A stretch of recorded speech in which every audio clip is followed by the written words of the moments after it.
Út frá morgni til kvölds. Einn helsti leiðtogi Fréttir, fréttaskýringar, spjall, íþróttir, viðskipti og veður. Við skoðum það fyrst hvað að gera. Reyndir þáttastjórnendur Talað blessað jólafríð. En þá sjaldan þingmenn mæta misklíðin komin í hús, flokkadrættir og fussumsvei og ósamstaðan alger. Þetta var að vísu reynt að laga á haustþingi með róttækri aðgerð. Við upphaf þess var sjálfur nei-takkinn gerður óvirkur og því var ekki annað hægt en að kjósa Sólveigu Pétursdóttur sem nýjan þingforseta samkomunnar. Jafnvel vinstri grænir sem alla jafna eru límdir við nei-takkann fengu ekki ráðið við neitt.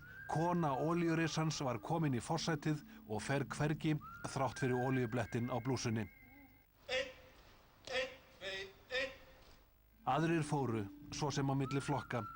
Ég stend hér upp til að greina frá því að ég hef sagt mig úr þingflokki Frjálslyndaflokksins. Þungavíkta þingmaðurinn Gunnar Örlygsson skipti ekki aðeins skó og brækur og skoðun, heldur einnig heilan stjórnmálaflokk og honum var tekið eins og týnda syninum af sjálfstæðismönnum á árinu. Svo voru þeir sem vissu ekkert hvar þeir áttu að vera, í stjórn eða stjórnarandstöðu. Á stundum hefur öflugasta andstaðan komið úr ranni Kidda Sleggju sem á að heita framsóknarmaður, en líklega eini óháði þingmaður þjóðarinnar. En aðrir fóru fyrir fullt og allt. Guðmundur Árni Stefánsson nennti þess ekki lengur og klæddi sig í betrigallann og hélt á fund Svíakonungs á haustmánuðum og sagði honum í trúnaði að íslensk pólitík væri ekkert til að treysta á efri árum, þrátt fyrir eftirlaunin. Loks voru þeir sem voru svona pæliði að hætta en voru efins og áttu barasta svolítið erfitt með sig, voru enn kallaðir forsætisráðherra þóttu þeir væri eitthvað allt annað og vissu ekki einu sinni hvar þeir áttu að sitja í þinghúsinu. Hæstvirtur forseti, ég þakka hæstvirtum forsætisráðherra svörin. Utanríkisráðherra. En svo herti hann upp hugann. 7. dagur september rann upp, heiðblár og tiltölulega lygn og sléttur. Davíð var að kveðja. Eftir Íslands met í alvöru stjórnmálana. Davíðs tímabilinu í íslenskum stjórnmálum var að ljúka, einhverjum umbrotamesta kafla í stjórnmálasögu landsins sem skilaði þjóðinni jafnvel lífið meira frelsi en hún átti skilið og getur höndlað. Glæsilegu ferill að baki, allt selt sem selja mátti og komið tóm og hljóði í þinghúsið. Nú var hún Snorrabúð stekkur. Einu rifrildinu minna við Austurvöll og eiginlega engin völd svo orð sér á gerandi, allir bitlingarnir svo gott sem komnir í hendur víxlara og banhungraðra businessmanna.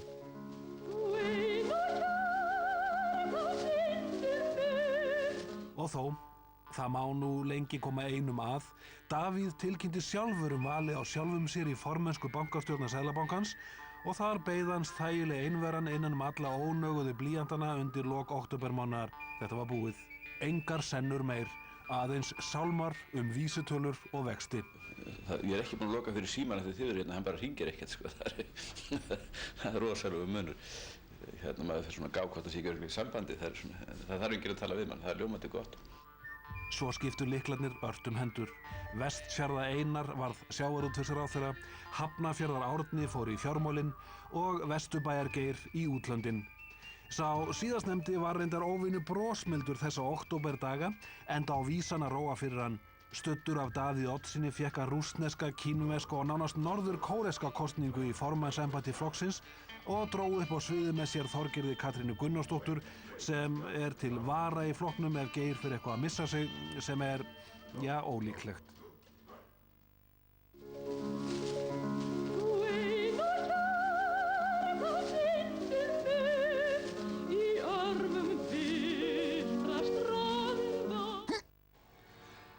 En fleiri flokkar skiptu svip, svo að segja öllum á óvörum afréð Ingibjörg Sólrún að taka slaginn við svila sinn Össur, enda getur maður varla verið forsætisráðherra efni til eilíða nóns án formennsku í svo sem eins og einum flokki.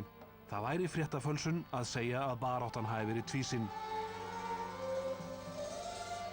Sæll Össur minn og margblessaður. Nú bara að blogga. Pólitíkin engin leikur og þótt menn geti hangið í sama sippubandinu lengur en ánægjan endist hefur allt sinn tíma. R-listinn framdi pólitískt harakiri á árinu. Syrgjendur voru fáir og áttu erfitt með að sýna depurð sína. Í reynd var þetta ár sjálfstæðismanna í borgarstjórn. Gersamlega valdalausum tókst þeim að valda þvílíkri ógleði meðal andstæðinga sinna að þeir fölnuðu í samanburði við hægri hamingjuna. Sjallarnir fóru á lóðari allar koppagrundir og boðuðu byggð í hverju einasta skeri í námunda við borgina. Að vísu voru þeir ekki fyrirbúnir að missa þetta út úr sér að ungliðinn Gísli Marteinn kom með sína útgáfu af öllu saman. Eyjabyggð væri í sjálfu sér góð hugmynd, bara óframkvæmanleg. En hvaða segja menn ekki til að vekja athygli á sjálfum sér og hvaða takmarkanir eru svo sem á framboði eins og sama mannsins? En í sem fæstum orðum endaði prófkjör sjálfstæðismanna á því að Gísli Marteinn borgaði auglýsingarnar, Hanna Birna sigraði og Villi vann. Já, vilti trillti Villi. Og þar með hætti Alfreð, sem sé Alfreðs tímabilin í borgarstjórn að ljúka og nú á kallinn aðeins eftir að toppa orkuveituævintýri með einu ofboðslegu hátæknisjúkrahúsi sem eftirlaunamiðstöð Framsóknarflokksins fékk hann til að stýra að undangengnu mjög lokuðu forvali innan flokksins. Eftir situr Framsóknarflokkurinn án prósentna í Reykjavík. Og eftir situr formaður flokksins næsta einmanna í stjórnarráðinu, svo að segja öll umfram orka hans fór í að útskýra hvaða hlut hann ætti í kvóta fjölskyldu sinnar austur á Höfn og hvaða hlut hann ætti alls ekki. Það þurfti heila ríkisendurskoðun til að hvítþvo forsætisráðherra þjóðarinnar sem sumum þótti reyndar vera framsal á sannleikanum. Var Halldór kannski líka að hætta? Nej, här är ekkert svoleiðis. Nej, här är ekkert svoleiðis. Nej, här er ekkert svoleiðis. Ok, við náðum þessu. Einu gildir hverjir eru hættir í íslenskri pólitík eða hverjir eru svona það bil að hætta. Það kemur alltaf maður í manns stað og það má alltaf, ef allt annað bregst, reyna aftur. Nei, här er ekkert svoleiðis. Það ljómandi gott. Nei, här er ekkert svoleiðis. Það ljómandi gott.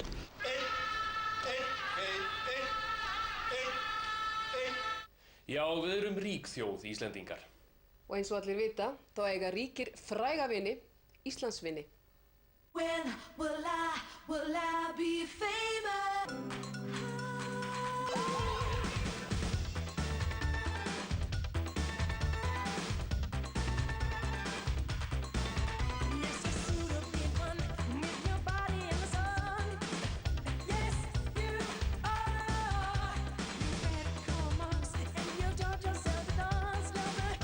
Listakona Leósi, hún flúði land og hvert fengum við í staðinn? Jú, skáksnillinginn Bobby Fischer. Sem Vísindalsstofnunin segir að sé ofstopafullur gyðingahattari. Hann var fluttur til landsins í Baugsþotunni. Þið Bobby hafið hist, það ekki? Leave me alone. Þetta þota sem flýgur á 900 km hraða hún hátt uppi. Þetta bara eins og jólatré, getum við sagt, sko. Þetta blikkar svo mikið og skært. Það verður fróðlegt að sjá hvernig þeir lenda.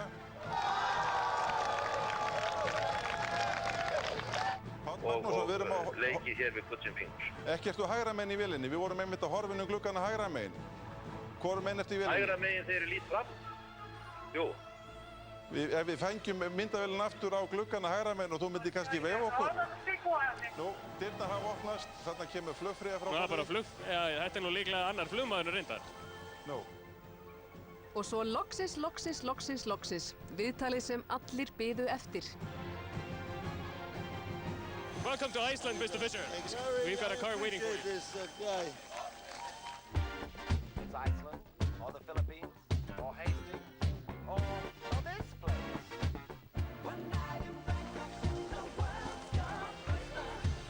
Ég sé að það er þetta fjöldi fréttamanna en þú varst sá eini sem náður við að viðtali.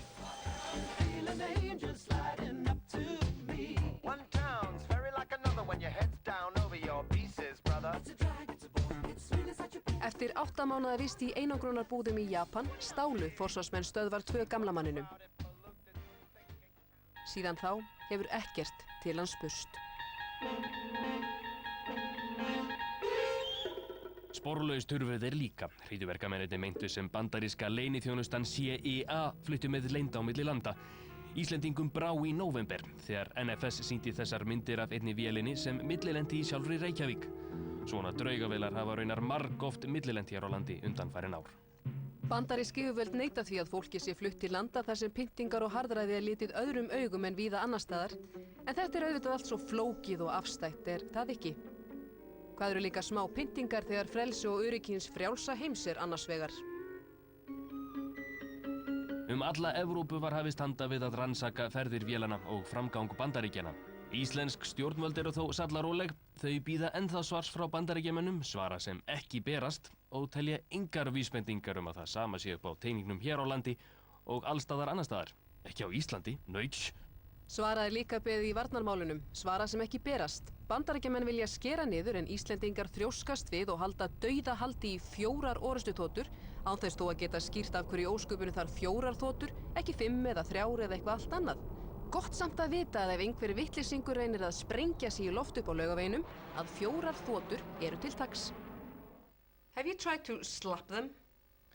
Þessir útlendingar, alltaf til vandræða og svo vill þetta lið fá borgað líka.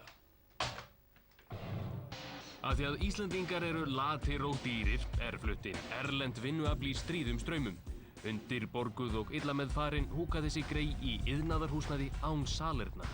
Verkalýðsfélögin hafa áhyggjur en auðvitað erfitt að taka á þessu því ef útlendingarnir fá almennilega borgað verður Kárahnjúkavirkjun allt of dýr og velferðartímabilinu lokið. Svo við skulum bara hafa það eins og konan sagði, ef þessir Pólverjar haga sér illa, þá bara að berja það. Og fyrir einhleypar konur hefur þetta líka jákvæðar hliðar. Well, let's say there's a lot to choose, so you can be selective. Enginn veit með vissu hversu margir erlendir verkamenn vinna fyrir starfsmannaleigur hér á landi og ekki náðist samkomulag lög starfsmannaleigur á Alþingi fyrir jól. Óvissan heldur því áfram. Þeir sletta skýrinu sem uppsigað, svona almennt uppsigað. Á þessu ári var flutturinn sérstakur sérfræðingur í borgaralegri óhlýðni og tækninni sem henni tengist. Eftir námskeið fór hann með hópi skoðanasystkina sinna á Hótel Nordica og slettir þar dularfullu grænu gumsi á ráðstefnugesti sem ræddu áliðnað. Þeir fengu náttúrulega sjokk og héldu að þarna hefði verið gerð eiturefnaárás. Hryðjuverk, hvar eru þoturnar? Græna gumsið reyndist vera skýr. Móðir náttúra myndi á mátt sinn. Jörðin nötraði og skalf, kröftugir vindar blésu og afleiðingarnar voru skelfilegar. Hope there's someone who'll take care of me when I die. Will I go? Hope there's someone who'll set my heart free, nice to hold when I'm tired. There's a ghost on the horizon when I go to bed. Þetta leyti í fyrra var að renna upp fyrir heimsbyggðinni hvað gerst hafði í Suðaustur-Asíu við Indlandshaf þegar tsunami flóðbylgja gekk þar yfir annan dag jóla. 230.000 fórust og þrátt fyrir að metfjárhæðir hafi safnast allan heim til hjálpar fórnarlömbunum hafa því víða litla hjálp hlotið. Ári síðar hafast enn margir við í bráðabirgðahúsnæði við illan leik. I don't want to be the one left in there, left in there. Náttúran lék einnig íbúa suðurstranda Bandaríkjanna grátt í haust þegar fellibylurinn Katrín reið þar yfir. Mannfallið var miklu minna en heimurinn stóð á öndinni þegar eina stórveldið gat ekki bjargað íbúum sínum og hjálpin lét á sér standa. The world saw this tidal wave of disaster ascend upon the Gulf Coast, and now they're going to see a tidal wave of compassion. Our nation has the character, the resources, and the resolve to overcome this disaster. Dögum saman var hjálparvana fólki í ráðstefnu og íþróttahöllum án vatns og matar. Hinn sögufræga borg New Orleans í rúst og enn verið að finna þar lík. Thank you, oh God, that you never left us, oh God. Oh God, we thank you that you are the ruler. Þandar taugar voru við það að gefa sig þegar fellibylurinn Rita stefndi í átt að ströndinni fáum vikum síðar og stefndi í að verða sterkari en Katrín. Betur fór en á horfðist.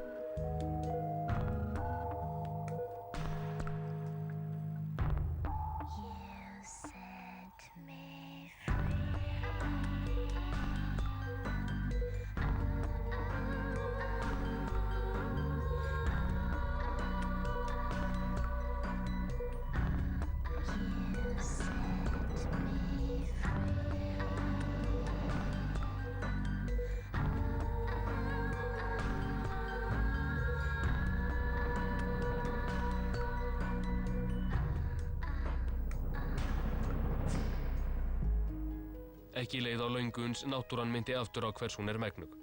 Í landamærahéraðinu Kasmír sem Indverjar og Pakistanar deila reið yfir öflugur jarðskjálfti í október. 70.000 manns eru talin hafa farist, en þegar að þessum hörmungum kom virtist sem samúð og geðmildi heimsins væri á þrotum. Þarna voru engir norrænir ferðamenn á vappi og athyglin beindist að öðrum hlutum nærri heimahögum. Aðeins broti af þeim fjármunum sem þörf á hefur verið lofað og aðeins brot af því sem hefur verið lofað hefur skilað sér.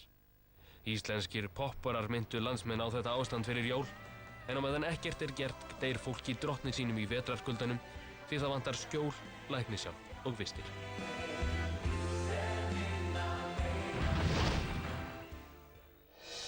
Heilsaðu öllum heima, þeim sem heldur að vilja muna eftir mér. Barnatrúnni ég vísast, búinn að gleyma, en það býður jú hverlags eftir sjálfum sér. Já, það þurfti hamfarir til að færa Aron Pálma úr því stofufangelsi sem hann hafði verið í svo lengi. Hann burðaðist með sinn eftirlitsbúnað til Austin í Texas, þar sem hann var reyndar settur í varðhald. Stuðningshópur hans á Íslandi barðist af hörku fyrir því að fá hann sendan til Íslands. Tíma leit út fyrir að það tækist og aðeins var beðið undirritunar ríkisstjórans. Having Iceland to look forward to has been this motivation, underlying motivation to keep striving, not to give up. En loks þegar að því kom, sagði ríkisstjóri nei og Aron Pálmi fór hvergi. 20 metra hátt.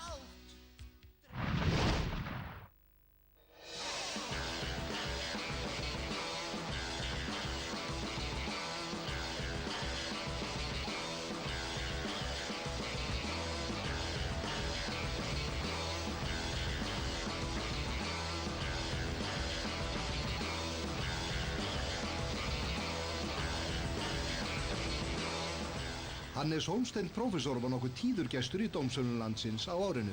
Skammastu þín, Hannes? Já, og það var ekki bara á Íslandi því breskur dómstóll dæmdi hann til að greiða athafnamanninu Jóni Ólafssyni milljónir fyrir meiðyrði, en Hannes að reyna að bjarga málinu fyrir íslensku dómstólum núna. Og Jón var ekki eini andstæðingur Hannesar, því að hann á í stríði við erfingja Nóbelsskáldsins Laxness vegna vinnubragða við ritun ævisögu sagnaskáldsins. Og sögun ekki lokið. Hjörleifur Guttormsson, fyrrverandi iðnaðarráðherra, hefur ekki sleppt hendina af iðnaði á Íslandi. Að minnstakosti ekki af stóriðinni. Hjörleifur hafði á árinu sigur í máli sem varðaði umhverfismat fyrir stærra álver á Reyðarfirði. Nýtt umhverfismat þarf, en framkvæmdir héldu áfram samt sem áður.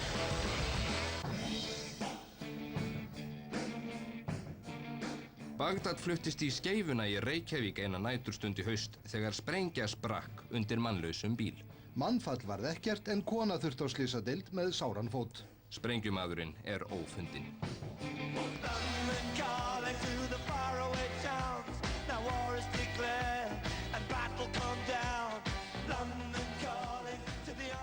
Löggan í London og Reykjavík gerðu húsleit hjá Skúlason í Reykjavík og London.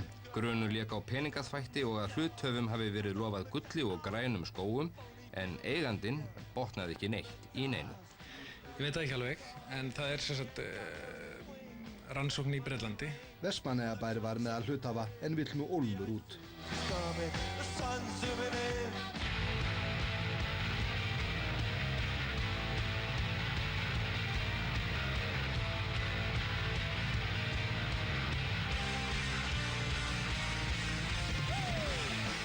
Hann var gersamlega út að aka, maðurinn sem brunaði á bíl sínum inn á Austurvöllin í sumar. Hann var heppinn að vera ekki fjölda fólks af 40, en enginn meiddist sem betur fyrr. Það er að segja enginn nema ökumaðurinn. Já, því einum vegfarandanum fannst þetta ekki skemmtilegur en svo að hann tók aðeins í ökumanninn og mölvaði framrúðuna í bílnum. Eina skýringin á ökuferðinu var sú að bílstjórinn var æstur. En edrú. Grunur að fantar sem stunda mansal hafi átti leið Ísland vöknuðu í sumar. Maður með 4 austurlensk ungmenni var stöðvaður enda vegabréfin vægast sagt vafasöm. Hann fór í gæsluvarðhald en unga fólkið suður í Reykjanesbæ. Grunur leikur á skipulagðri glæpastarfsemi. Ljótt er það. Sweet child in time, you'll see the line that's drawn between good and bad. Já, og þau voru ekki síður ljót málin sem uppkomu í sumar og tengdust glæpamönnum víða veröld. Já, barnaklám, líklega viðbjóðslegasti glæpur sem hægt að drýja. Lögreglumenn allra landa, eða svo gott sem sameinuðust í aðgerðum og létu til skarar skríða, líka í Reykjavík. Aðgerðin fór fram í þessum 13 löndum á sama tíma og við fórum og handtókum þennan einstakling og gerðum húsleit á heimili hans og lögum þeir halda á 4 tölvur sem nú er verið að skoða.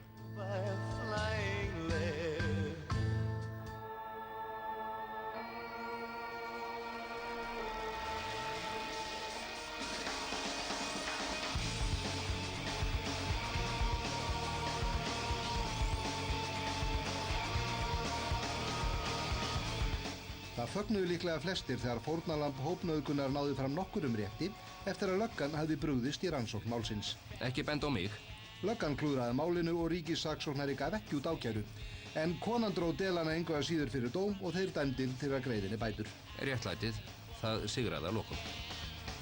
Og líkfundamáli var lagt til hinstu hvílu.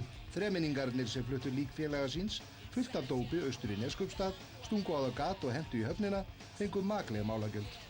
Jónas Ingi Ragnarsson, Grétar Sigurðsson og Tómas Malla Kauskas fóru í steinin í hálft 3. ár. Hákon Eydal fekk líka sinn dóm þegar Hæstiréttur dæmdi hann í 16 ára fangelsi fyrir að myrða Sri Ramavati barnsmóður sína og fyrrverandi sambýliskonu. Hákon reyndi ítrekað að villa fyrir lögreglunni en uppkomast svikum síðir. Auk fangelsisins þarf hann að greiða börnum fórnarlambsins 22 milljónir króna í bætur. Og Magnús Einarsson fekk 9 ára fangelsi fyrir að bana eiginkonu sinni á heimili þeirra í Hamraborg í Kópavogi á meðan börn þeirra 2 sváfu vært í næsta herbergi. Börnunum þarf hann að greiða 11 milljónir króna fyrir móðurmissinn. Meint vanvirðing varð ástæða harmleiks í Hlíðarhjalla í Kópavogi. Fu Tien Engjen var landa sínum að bana en í Otta skarst með þeim þegar fórnarlambi sýndi hinum eldri, Engjen, ekki tilhlýðilega virðingu. Fjöldi vitna varð að átökum þeirra, fjölskylda fórnarlambsins þeirra á meðal. Morðinginn hlaut 16 ára fangelsi og var dæmdur til að greiða ættingjum fórnarlambsins á 13 milljón króna í bætur. Eins og hálfsáls fangelsi, megnið að því skilorðsbundið, fekk skoski knattspyrnukappinn Scott Ramsey fyrir að vera dönskum hermanni að bana með einu hnefahöggi. Foreldrar hermannsins fá 2 milljónir í bætur. Málið fekk mjög á Ramsey sem lét af knattspyrnuiðkun. Þá var bandarísk herkona myrt í íbúðablokk sinni á Keflavíkurflugvelli í ágúst. Félagi hennar var það líklega að verki en rannsókn ekki lokið. Og ekki var það allt menningarlegt sem viðgekkst á menningarnótt í Reykjavík. Að morgni menningardagsins var liðlega 20 piltur yngri félaga sínum að bana með hnífstungu í hjartað í húsi við Hverfisgötu, sá bíður nú dóms. Og annar ungur piltur stakk einn tvívegis í bakið með hnífi eftir að menningardagsskráni lauk. Eftirlitsmyndavélar komu upp hann, en fórnarlambið mátti teljast heppið að lifa árásina af. Yngsti mannræningi landsins, þótt víðar væri leitað, fékk 2 ára dóm fyrir að ræna starfsmanni Bónus og Seltjarnarnesi. Fórnarlambið var sótt inn í búð, troðið í skott bíls og brunaði í hraðbanka þar sem fórnarlambið var látið taka út 30.000 kall. Á meðan var miðað á byssu. Mannræningin hafði losnað sama dagur haldi en bið á að vindar frelsis leiki hann á ný. Á 3. jólum fundust karl og kona látin í húsi við Frakkastíg í Reykjavík. Grunur leikur á að þau hafi látist af ofneyslu lyfja en rannsóknir á frumstigi.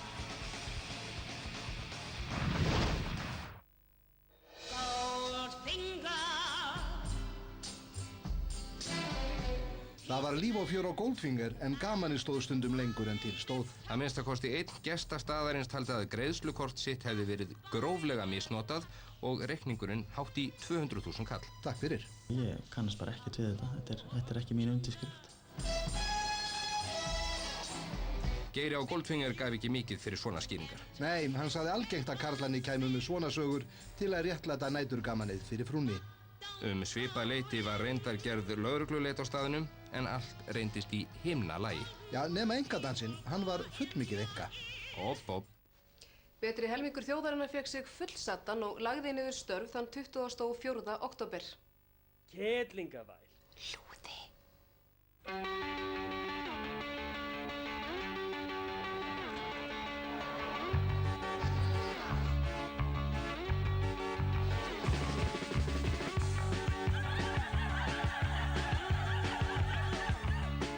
45.000 konur komu saman í miðborg Reykjavíkur í dag til að knýja jafnan rétt kynjanna. Það er töluvert meira en var á kvennafrídaginn fyrir 30 árum. Nú er klukkan 8 mínútur gengin í 3. Það þýðir að konur hafa unnið fyrir laununum sínum ef litið til þess að þær hafa 64% af launum karla.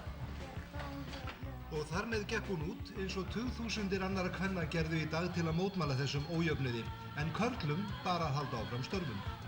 Hægt að segja að hjól atvinnulífsins hafi hægt verulega á sér þegar konur gengu út af vinnustöðum sínum. Ef við tölum hreint út, þá fór allt til andskotans. Það er nokkuð sem er óþolandi og við verðum að hjálpast að við að taka á. Það er síminn þín? Það er bara endanlega síminn. Jæja.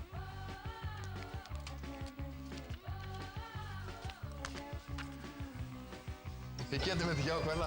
Það er alveg augljóst að við getum þetta engan veginn án kvenna. Yfir línuna eru konur verr metnar til launa og það hefur ekkert breyst síðustu 30 árin þótt vissulega hafi þokast í jafnréttisátt. Til dæmis hafa nú yfir 20 mál borist Verslunarmannafélagi Reykjavíkur vegna feðra sem sagt hefur verið upp störfum vegna fæðingarorlofs sem þeir hafa tekið. Hingað til hafa slík mál nær eingöngu verið til vegna kvenna á vinnumarkaði.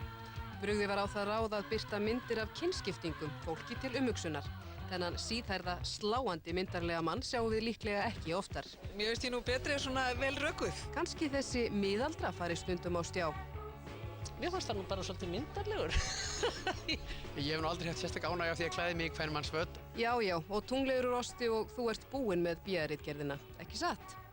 Ég hef nú aldrei haft sérstak ánægja af því að klæði mig í kvenmannsföt. Og enn og aftur barst hróður íslenskra kvenna til útlanda. Þær þykja líka vel fallnar til landkynningar og selja fullt af flugmiðum til landsins.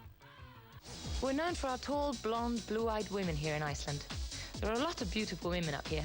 Dating is very, very different in our society. Icelandic women are very independent. They don't wait for someone to ask them out. They just phone them. I think, people in Iceland, they often have sex in their first dates. I think I'm part Icelandic. Yeah. And I never knew it until now. Miss World. Hver 55. ungu Miss heimur? World 2005 is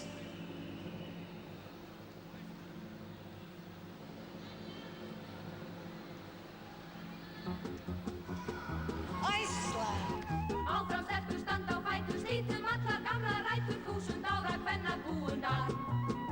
Ef einstaklingurinn virkur, verður fjöldinn okkar styrkur og við gerum ótal breytingar. Atkvæði eigum við í hrannum, komum pólitíkinni í lag, sköpum jafnrétti og bræðralag.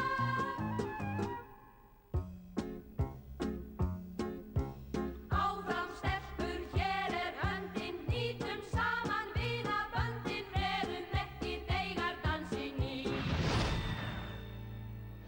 Kona ársins í útlöndum er án efa Angela Merkel. Hægláti raunvísindamaðurinn frá Austur-Þýskalandi reyndist slingari pólitíkus en kollegarnir af hinu kyninu og stóð uppi sem sigurvegari eftir umdeildar og eiginlega niðurstöðulausar kosningar í Þýskalandi í haust. Tony Blair beit alla hælbíta af sér í Bretlandi. Gagnrýni innan flokks og utan, einkum vegna stríðsins í Írak, breytti engu. Þeir Gordon Brown snýru bökum saman, en Blair vill ekki gefa eftir forsætisráðherraembættið alveg strax. Hérna Gordi, fáðu bara ís. Vestanhafs er ekki laust við að nokkrar örvæntingar gæti. Fyrsta ár nýs kjörtímabils Bush Bandaríkjaforsetann hefur ekki reynst honum auðvelt. Vinsældirnar hafa snar minnkað eftir því sem stríðið í Írak dregst á langinn og helstu aðstoðamenn hans og Cheneys varaforseta er ekki ennþá sloppnir undan rannsókn á því hvort þeir lágu með ólöglegum hætti nafni leynilegs njósnara CIA. Meira að segja Laura gerir grín að Goggakarlinu. And here's our typical evening. 9 o'clock. Mr. Excitement here is sound asleep. And I'm watching Desperate Housewives. I said to him the other day, George, if you really want to end tyranny in the world, you're going to have to stay up later. Ekkert sérstakur rass. En hann heldur ótröður áfram á fjallahjólinu sínu. Í Fraklandi var bara kosið evrópska stjórnarskrá eins og raunar alla álfuna og henni hafnað með afgerandi hætti. Frakkar æstu sig hins vegar meira þegar leið á veturinn. Óeirðir í Clichy-sous-Bois, einu af fátækari úthverfum Parísar, þar sem afrískir innflytjendur eru í meirihluta, breiddust út landið. Tugþúsundir bíla voru brenndar og á tímabili var sem hálfgerð borgarastyrjöld væri í uppsiglingu. Franskir stjórnmálamenn sýndu hins vegar óumdeilanlega hæfileika sína við að sussa á alla og sópa málin undir teppið, þar sem enn kraumar. Danir gengu hins vegar að kjörborðinu með friði og spekt. Stjórn Anders Fogh Rasmussen hélt velli. Stjórn Kjellmanni Bondevik var hins vegar sparkað í Noregi og Jens Stoltenberg tók við.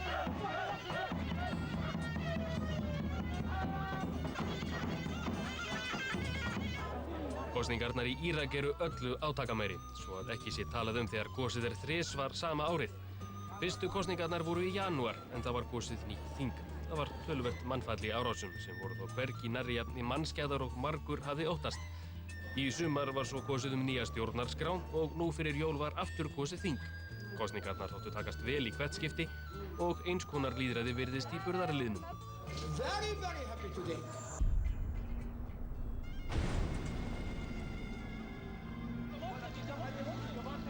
Ísraelsmenn kölluðu hersveitir sínar og þá í kjölfarið landnema frá Gazaströndinni síðsumars. Grátur og gnístran tanna fylgdi brottflutningunum og svo var allt jafnað til jörðu. Hvert framhaldið verður óljóst. Sharon forsætisráðherra hristu svo rækilega upp í ísraelsku stjórnmálalífi og þar með fríðarferlinu undir lok árs með því að ganga úr Líkúd-bandalaginu sem hann átti þátt í að stofna fyrir nokkrum áratugum síðan. Hann kom á fót nýrri hreyfingu sem nýtur líka stuðnings þungaviktarmanna úr verkamannaflokknum. Þetta reyndi svo á karlinn að fyrir jól var hann lagður meðvitundarlaus inn á sjúkrahús eftir heilablóðfall. Það reyndist þó ekki alvarlegt. En hvernig var þetta með góðærið? Voru ekki örugglega allir að græða á tá á fingri á árinu? Fjárfestingar, kaupgleði, neyslufylleri og taumlaus hedónismi einkenndu árið 5 eftir aldamót.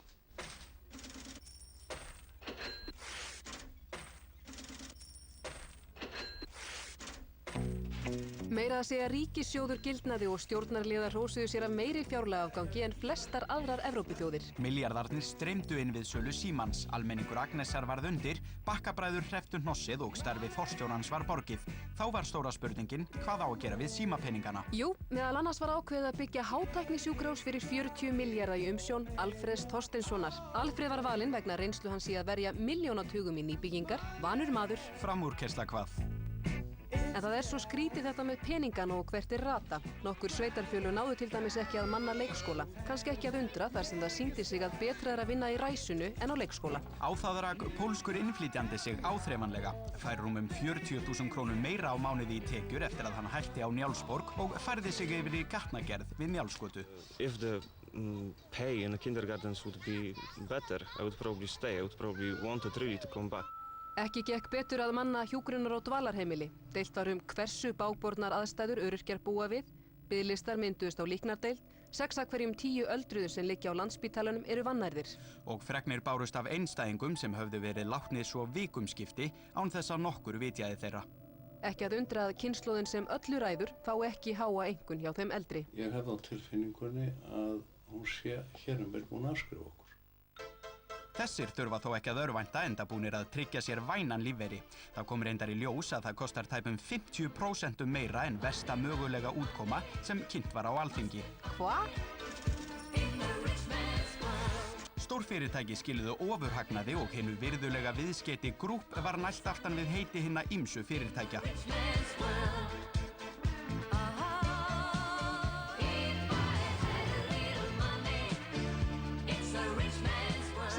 Helgason, forstjóri flugleiða til 20 ára, hætti og Hannes Márásson tók við stjórnarformennsku. Ragnhildur Geirsdóttir var gerð að forstjóra í 7 mánuði, svo virðist sem Hannes hafi öllu vilja ráða sjálfur. Var hún rekin, sagði hún upp, tja, hún hætti allavega. Stjórn fyrirtækisins gekk út í heilu lagi eftir að 3 milljarðar hurfu af reikningum félagsins og lentu á leynireikningi á Caymaneyjum og voru síðan notaðir til að kaupa sterling. Nei, djók. Sterling var þá keypt og Mersk með. Já, og síðan var Bláfugl keyptur. Hvað verður Iceland Express? Tja, hver veit. Uppgangur FL Group var mikill og hagnaður aldrei meiri. En hvergi varð hagnaðurinn þó meiri en hjá bönkunum. Markaðsvirði þeirra komið yfir 1000 milljarða króna sem jafngildir 3,5 milljónum á hvern Íslending og bankastjórarnir græddu feitt og það við mikinn fögnuð þjóðarinnar. Góðir tímar í bönkunum. Það kom reyndar í ljós þegar hagstæðu íbúðalán bankana voru borin saman við íbúðalán í 9 öðrum Evrópuríkjum að vextirnir voru hvergi hærri en hvar annar staðar en á Íslandi.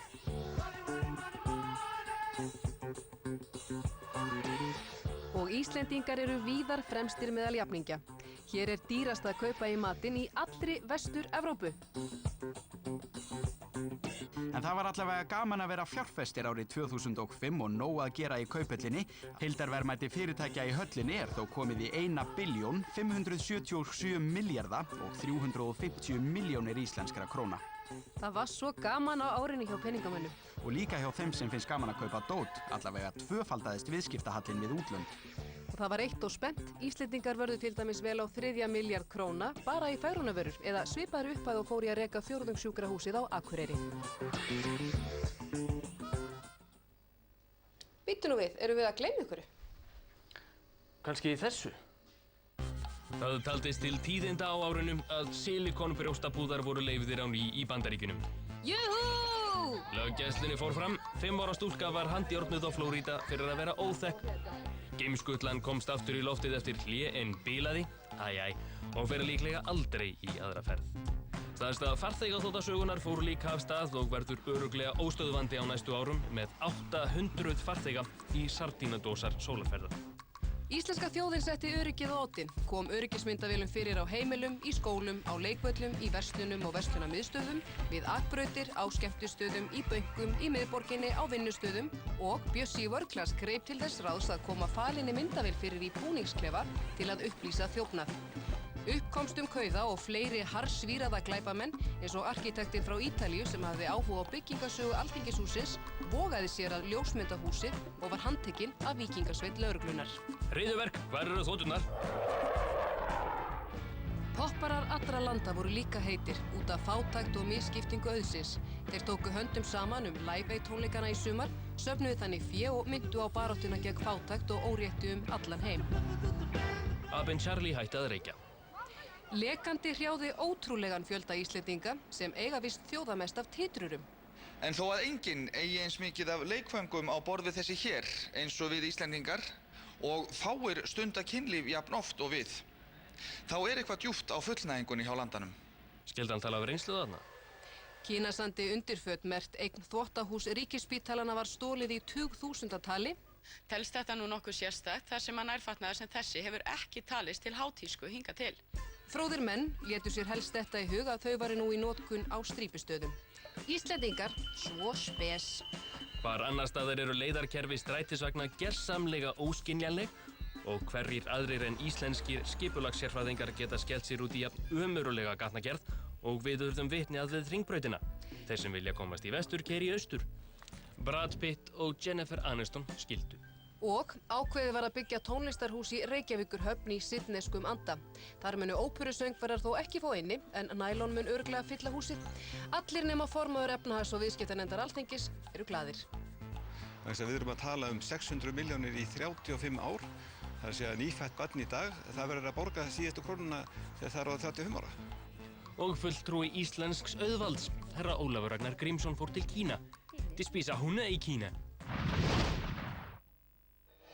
Jóhannes Páll Páfi II veifaði mannfjöldanum á Péturstorginu í síðasta sinn á þessu ári. Eftir löng veikindi Karls Wojtyla færðu kirkjuklukkurnar í Páfagarði milljónum kaþólika allan heim sorgartíðindi í apríl. Hann var fallinn frá. Sancte Luca, Sancte Marce, Sancte Barnaba. Útför Jóhannesar Páls var að líkindum fjölsóttasta útför sögunar.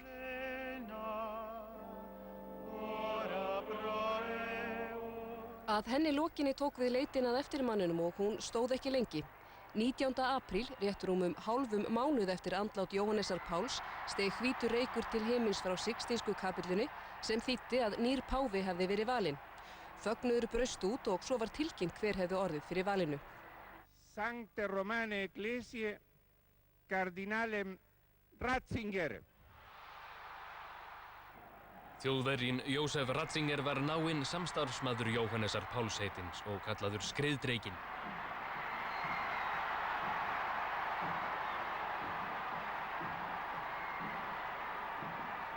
Landar hans fögnuðu meðal annars með sérstökum Ratzinger pilsum og páfasætabrauði. En samstarfsmennirnir í Vatíkaninu virtust ekki vera með það alveg á hreinu hver væri eiginlega páfi. Nostro Papa Giovanni Paul Benedetto XVI.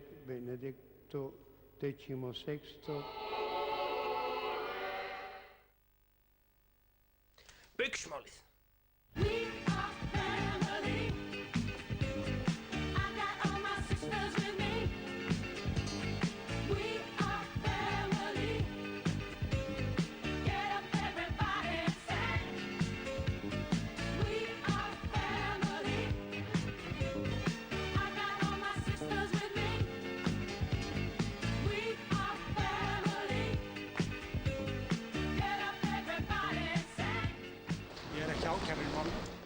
Nei, yfirmaður efnahagsbrotadeildar ríkislögreglustjóra taldi sig ekki vera ákærðan í málinu. Það fór þó svo að 40 liða ákæran sem snerist fjárdrátt, umboðssvik, brot á almennum hegningarlögum, lögum bókhald, ársreikninga og hlutafélög, tollsvik og rangfærslu skjala féll í skuggan af svo ótal mörgu öðru. Sakborningarnir 6 neituðu allir sök. Breskir fjölmiðlar fóru hamförum, sambandsslit, afbrýðisemi og pólitísk óvild var sögð kveikjana rannsókn efnahagsbrotadeildar ríkislögreglustjóra og baugsmönnum. Íslensk pólitík sögð gerspilt og stórfyrirtæki fjármögnuð með peningum frá Rússlandi.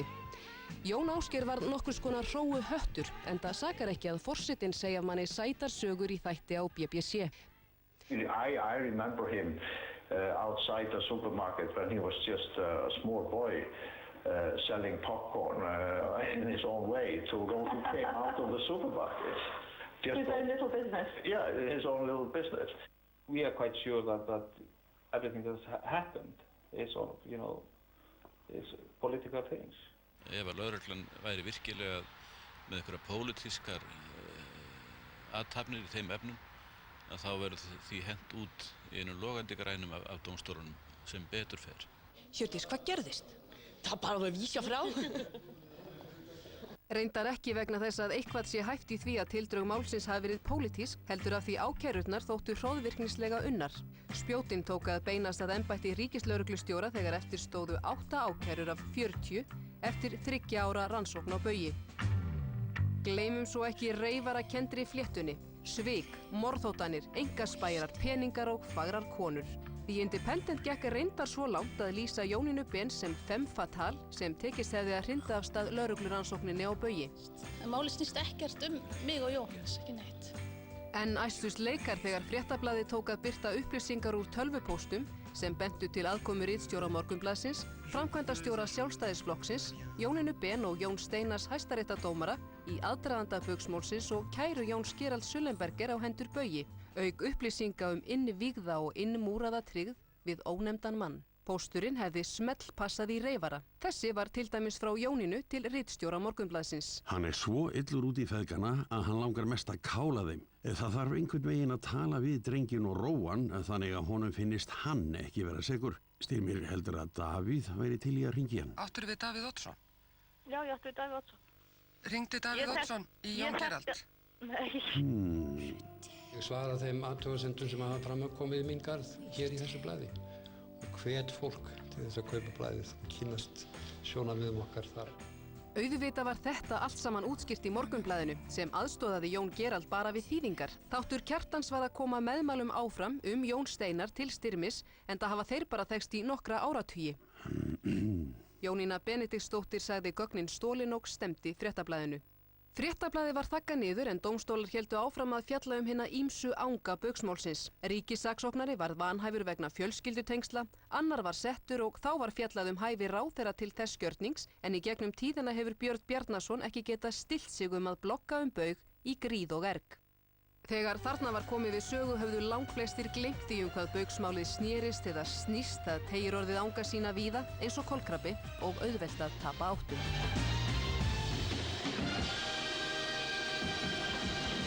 Og þá yfir í allt annað, algerlega ótengdu baugi fjölmiðla. En hvernig eiginlega með þetta baugsmál? Maður svo ruglaður, byrjaði þetta ekki alltaf á einhverjum báti? Það varð móðins að velja sér maka í sjónvarpinu, í Bachelor eða Bachelor og á ástarfleginu. Hóru prammanum. Flaggskipi nýju sjónvarpsstöðvarinnar Sirkus. NFS fór líka í loftið, stöðin sem flytur fréttir án smjaðurs og sminks frá morgni til miðnættis og alltaf á alstaðar. ASI, getið þið látið ASI líka Lilli? Lestu þið fljótur, krossvort? Hvað settur þú eftir þessu? Góðan dag, klukkan 8:30, það komið að frétta yfirliti. Núna líður okkur eins og sjónvarpsfólk. Alveg voru sjónvarpsfólk. Gjörsamlega glatt. Frábært. Það var líka gróska í blaðaútgáfinni. Litli bróðir Morgunblaðsins, blaðið, leit dagsins ljós og gleymum ekki hér og nú sem vakti líka svona mikla lukku. Þessi nýja blaðamennska ofbeldi. Ég get alveg sagt Mikki Torfa, Gunni Smára, Eiríkur Jónsson hitti mig í faxafjörni, ég skal boxa við ykkur alla. Berja ykkur í klessu, löglega, inn í hringnum. Fyrir 10 árum síðan þá hefði ég farið heim til allra þeirra. Allra þeirra.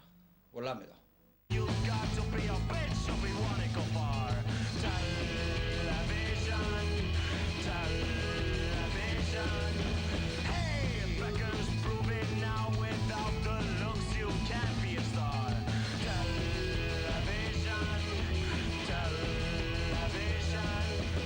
Megnið af árunu fjölluðu ljósvakamiðlar óhemju mikið sjálfa sig.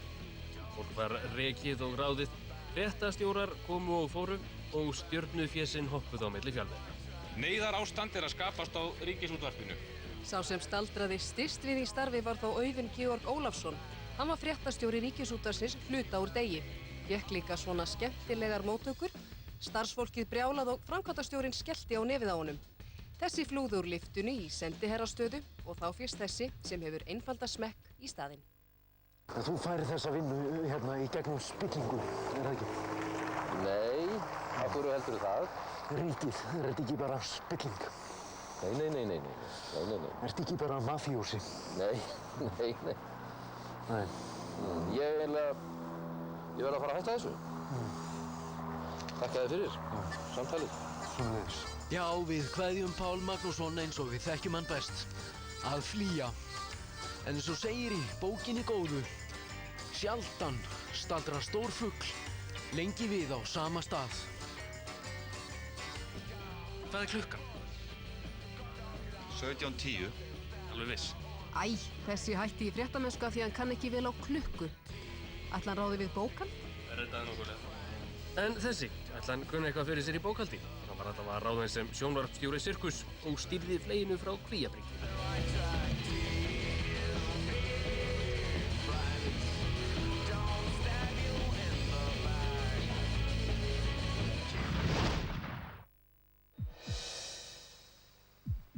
Júlí 2005. Eins og á venjulegum virkum morgnum eru 100.000 á leið til vinnu með úttroðnum neðanjarðarlestum Lundúnaborgar. Klukkan 8:51 ber eitthvað út af. Ein lest stöðvaðist og reykur berst út af lestarstöð. Á fáeinum mínútum berast fregnir af frekari atvikum og í ljós kemur að það sem allir óttuðust hefur ræst. Það hefur verið gerð hryðjuverka árás á London.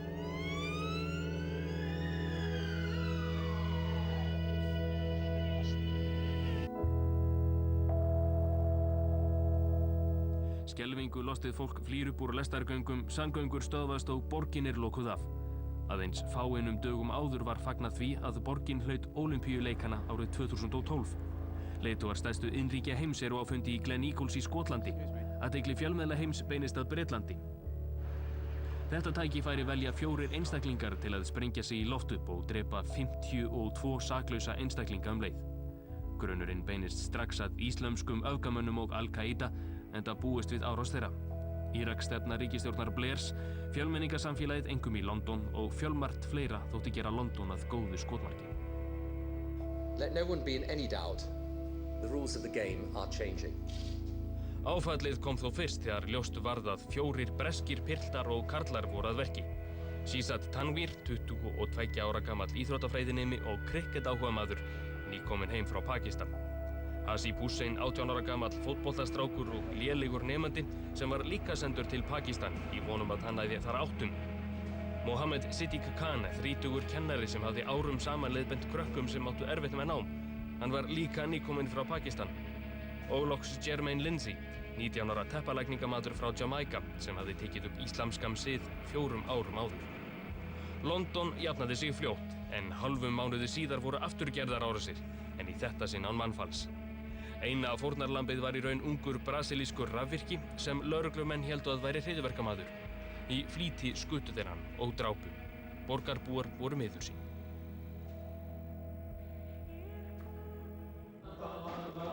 Og þeir sem héldu að Al-Qaida samtökin væru leiðin undir lok höfðu bæði rétt og rangt fyrir sér. Samtökin eru kannski óstarfhæf, en Al-Qaida er orðin hugmyndafræði sem hver sem getur tilengað sér, hvar sem hvenar sem og gert skelfilega hluti.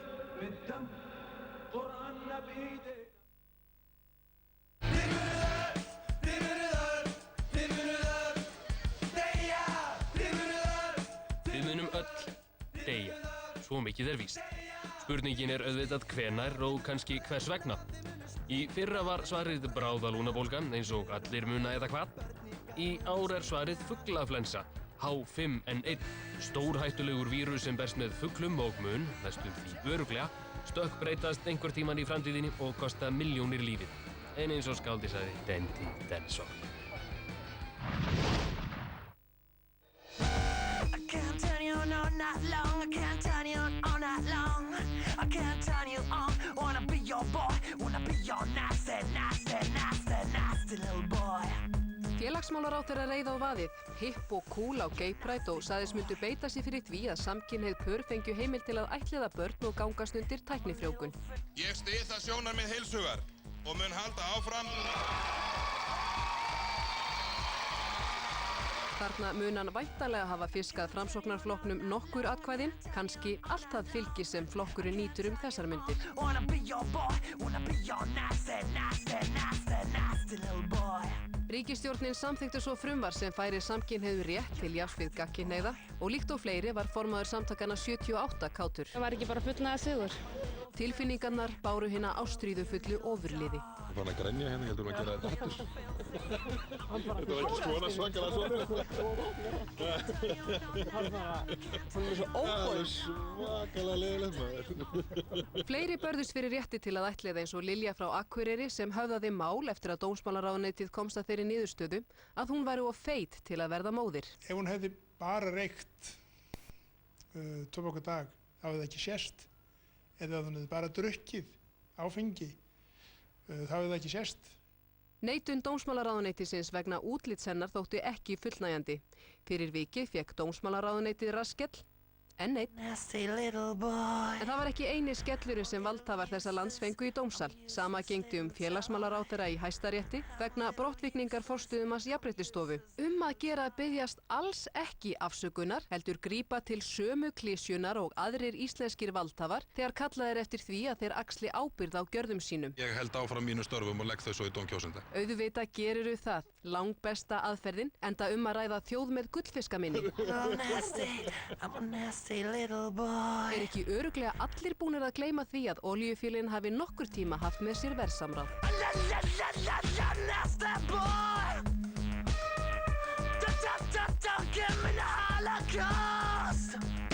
Já, þetta var bara hörku fréttaár. Heldur betur, og því að ljúka. Já. Það var bara eftir hinn hefðbundna áramótakveðja fréttastjórans. Fréttastjóri, já, ég hringdi í Sigga Árna. Nú, ég hringdi í Palla Magg. Og hvað með Simma? Já, hann er nú svo nýr. Palli, Magg og Simmi, þetta er engin spurning. Það er ég sem kveð, ég byrjaði, gleðilegt nýtt ár. Það fer best á því að ég ljúki þessu. Ég var lengst af ársins, ég hef líka verið oftast, gleðilegt ár. Nei, ég held að það verði ég sem slá í botnin í þetta mikla fréttaár með góðum óskum gleðilegt nýtt ár frá NFS, Stöð 2 og hvað þess að allar stöðar heita. Gleðilegt nýtt ár og hafið það sem allra best. What the world needs now is love.